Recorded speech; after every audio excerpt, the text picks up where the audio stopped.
Dá pra tirar um proveito, né? Mas Bom dia a todos, a paz do Senhor Jesus Cristo. Mais um domingo, aqui estamos na Remanescente Cristã Filadélfia, unidos, congregados com o intuito de adorarmos e celebrarmos o Senhor Jesus Cristo.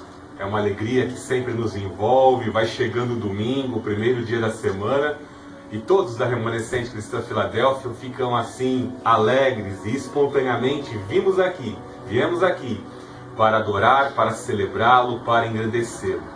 A ressurreição do Senhor Jesus Cristo nos traz a alegria, nos traz a esperança, conforme vamos passando certos estágios da vida, enfrentando desafios, lutas. As lutas não se cessam de tempos em tempos, e conforme vão se passando estas batalhas, essas lutas, estas vitórias, nós vamos cada vez mais nos desligando desse mundo. Vamos nos desapegando. E esse é o intuito do Deus Altíssimo em nosso coração, quando Ele propõe as nossas vidas não nos tirar desse mundo, mas nos livrarmos do mal. Algo até que eu já comentei aqui em pregações, numa das pregações, que o Senhor não tem por objetivo cobrir-nos com uma blindagem e assim nos isentar das dificuldades, das lutas e das vicissitudes desta vida. Uma coisa bem certa, Ele disse que nos protegeria do mal. Ele disse que colocaria selo do Espírito Santo sobre a nossa vida. E uma coisa bem certa, se o selo do Espírito Santo estiver sobre as nossas vidas, isto é uma garantia. Assim como você tem uma fé confiante de quando você vai à agência do correio e coloca um selo numa carta e você acredita que, após ter pago as despesas postais, a sua correspondência vai chegar ao destino. Bem assim nós, pela fé, pela presença do Espírito Santo sobre as nossas vidas, nós temos essa convicção. Nós vamos chegar a Canaã Celestial, ao Reino Eterno, à habitação que Ele preparou para as nossas vidas desde a fundação do mundo, antes da fundação do mundo. E nós temos essa esperança, nós temos essa convicção. Louvado seja o Senhor Jesus Cristo. Ele ressuscitou, renovando a nossa fé, revigorando a nossa fé, aumentando a nossa esperança, por mais que as lutas sejam gigantescas, medonhas. Eu não posso mensurar aqui o tamanho da tua luta, mas uma coisa bem certa: o Deus que você serve, Ele pode todas as coisas. Ele te ama, Ele tem uma aliança contigo, Ele morreu e ressuscitou por tua causa. Amém? Vamos abrir nossas Bíblias em Apocalipse capítulo 3, verso 7. Apocalipse, seja bem-vindo, irmã. Deus abençoe. Paz do Senhor Jesus. Apocalipse capítulo 3, verso 7. Apocalipse capítulo 3, verso 7 é o viés doutrinário da igreja Remanescente Cristã Filadélfia.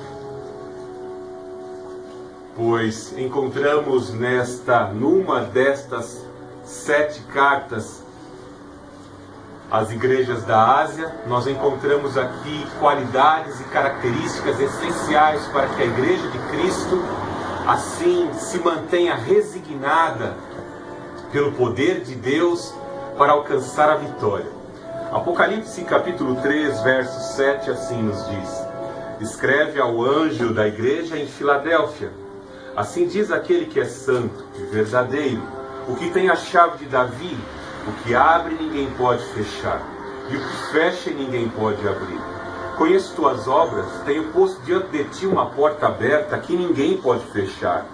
Tens pouca força, mas guardaste a minha palavra e não negaste o meu nome. Farei aos da sinagoga de Satanás, aos que se dizem judeus e não são, mas mentem, sim, farei que venham adorar, prostrados aos teus pés, e saibam que eu te amo. Porque deste atenção à minha exortação, à perseverança, eu também te guardarei da hora da provação que virá sobre o mundo inteiro, para pôr à prova os que habitam sobre a terra. Venho sem demora, conserva o que tens, para que ninguém tome tua coroa. Farei do vencedor uma coluna no templo do meu Deus, de onde jamais sairá. Escreverei nele o nome do meu Deus, o nome da cidade do meu Deus, a nova Jerusalém, que desce do céu da parte do meu Deus, e também o meu novo nome. Quem tem ouvidos, ouça o que o Espírito diz às igrejas. Algo muito interessante que ocorreu no Brasil nesses últimos dias foi a deficiência na nossa matriz energética. O nosso país demonstrou claramente que é movido a gasolina. E quando o brasileiro se vê privado de andar com o seu carro, se vê privado de alguns bens essenciais, nós conseguimos constatar os mais apreensivos, os mais ansiosos, os mais materialistas. Eu pude presenciar alguns jovens aí que ficaram extremamente nervosos porque não puderam sair com o seu carro e ouvir o seu som, o seu funk, né? Geralmente de sábado o cara alisa o carro no sábado de manhã, né? E fica tocando o seu funk até acabar o combustível. Mas alguns tiveram que fazer um jejum aí de combustível. E cada um tem um organismo, e diante de situações como essa, onde há abstinência, onde há cerceamento, onde há ali uma situação de contenção, onde os bens têm que ser limitados na distribuição, nós vemos o verdadeiro eu se aflorar. Alguns ficam extremamente nervosos, ansiosos, e procuram alguém para colocar a culpa. É óbvio que se nós olharmos para o Estado tem a culpa porque onera todos os produtos que nós consumimos. Cada produto que você consome é de 43% a 63% de imposto em cima de tudo que você consome. Então existe um peso muito grande sobre todos nós cidadãos brasileiros.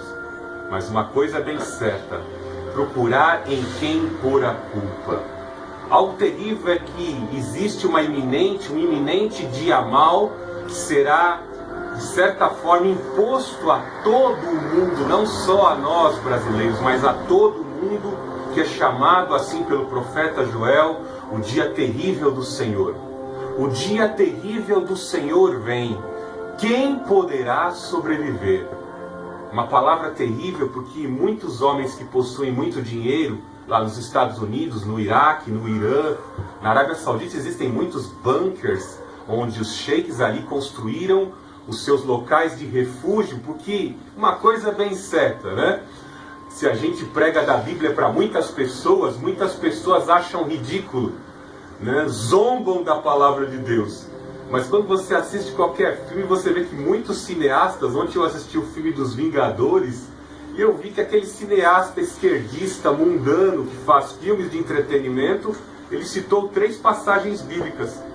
E uma delas eu achei tão interessante que ele citou: o próprio Deus enviou um juízo de dilúvio e só uma família se salvou. Interessante, né? Como os cineastas conhecem, são agentes de Satã para entreter, para enganar, conhecem muito bem a Bíblia.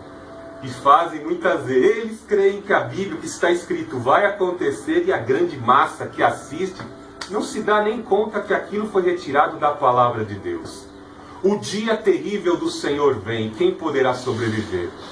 Algo terrível porque muitos pensam que a igreja será isenta, mas eu te falo, ao longo da história do Evangelho, ao longo da história, da trajetória do contato de Deus com os seus filhos, nós vemos muito pelo contrário. Os homens não foram isentos de nenhuma situação que envolveu a perda, a dor, o sofrimento. Ananias, Azarias e Misael foram colocados na fornalha.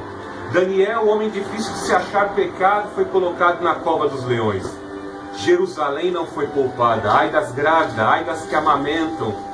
Jerusalém teve que passar por um cerco de 3 anos e meio, que de certa forma foi uma preparação para que compreendêssemos nos dias de hoje que supostamente a igreja poderá passar juntamente com Israel pela grande tribulação.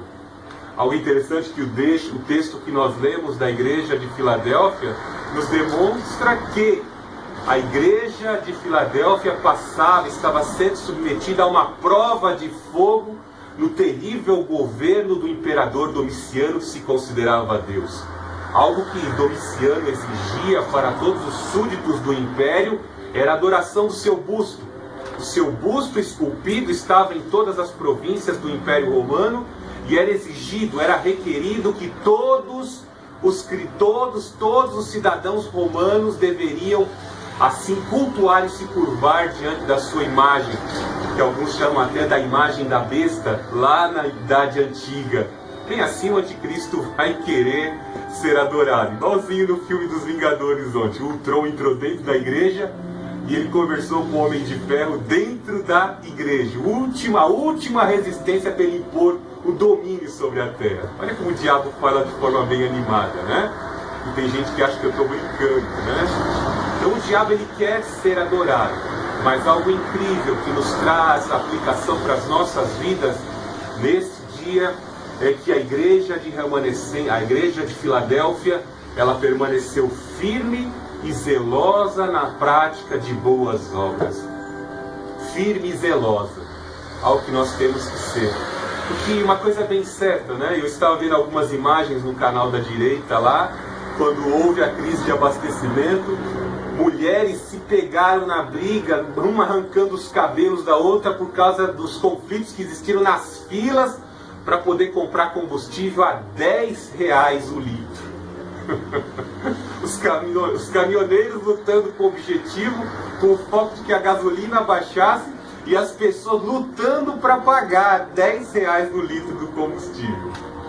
Não dá nem para mim fazer um cálculo percentual aqui de início tão rápido para a gente ver quantas pessoas pagam para ter o conforto, quantas pessoas pagam por combustível, sem contar passeatas gays, né? Milhares de gays simpatizantes ali participam daquela manifestação em apoio a uma atitude tão perversa, tão imoral.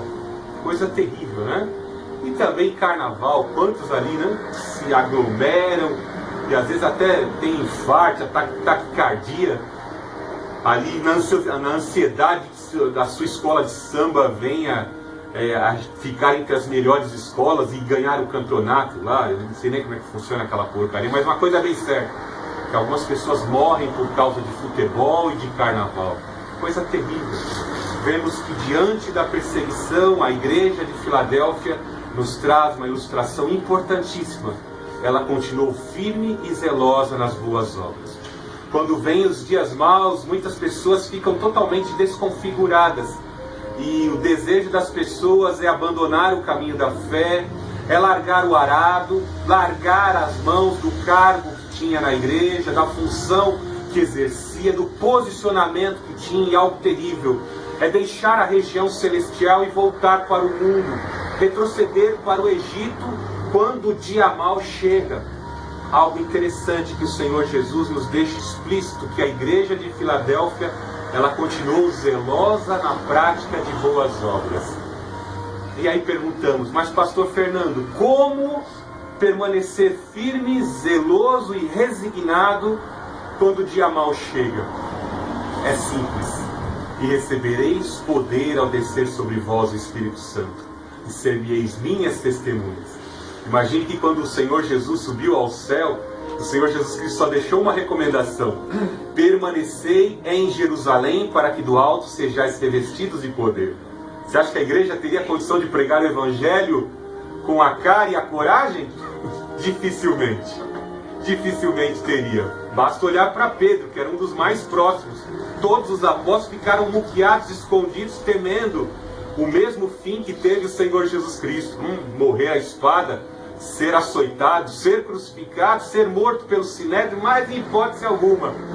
Mas vejam Pedro após o dia de Pentecostes. Ele permaneceu firme lá junto com os 120 no cenáculo, e no dia de Pentecostes o apóstolo Pedro foi batizado com fogo, foi selado com fogo e foi escolhido como bispo da igreja em Jerusalém.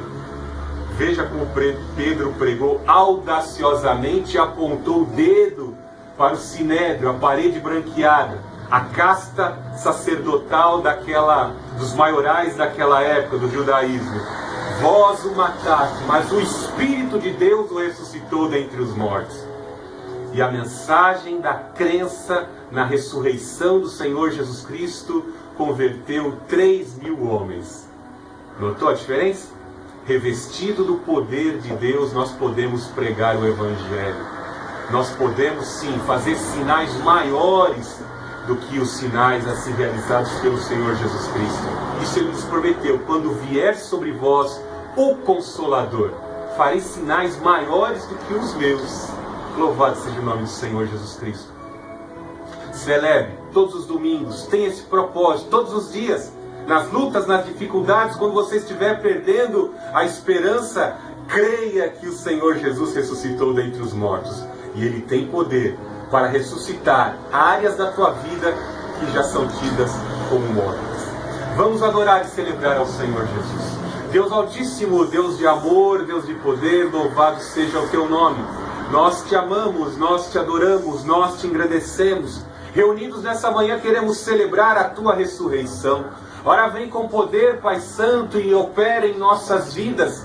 Tira toda a desesperança, tira toda a tristeza, tira, Pai Santo, tudo aquilo que é impedimento. Em nome do Senhor Jesus Cristo, vem com a tua unção, com a tua alegria, Pai Santo, com o fruto do teu Espírito, e nos eleva a andar na tua presença. Nos encoraja, em nome do Senhor Jesus Cristo. Rompe com toda a incredulidade, rompe com tudo que é do mal, em nome do Senhor Jesus Cristo. Que toda a força operante das trevas, todo preceito do mal, toda malignidade seja repelida e afugentada agora, em nome do Senhor Jesus Cristo.